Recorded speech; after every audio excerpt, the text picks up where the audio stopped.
ঈদের দিনও সকালবেলা, আমি ঈদের দিন আজ ঈদ ফজরের নামাজ পড়ে আমি টেইলারের দোকানে দাঁড়ায় ছিলাম।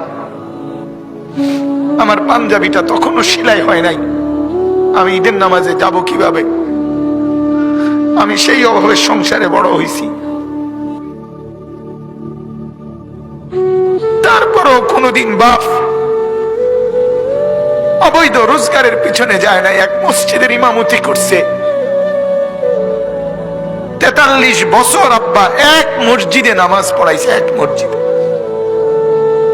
43 বছর এক মসজিদের ইমাম ছিল। আমার বাপ এটা বোঝা উচিত, নিজের সন্তানকে গুনাহের রোজগারের উপরে নামাই দিয়ে কেমনে সুখ আসবে?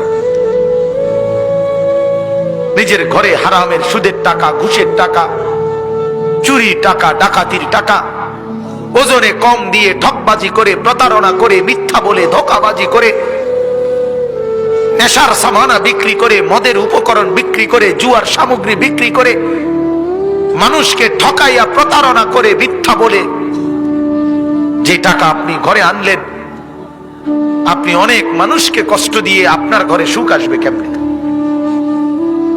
বলে? আল্লাহ আমাদেরকে বুঝার তৌফিক দান করুন।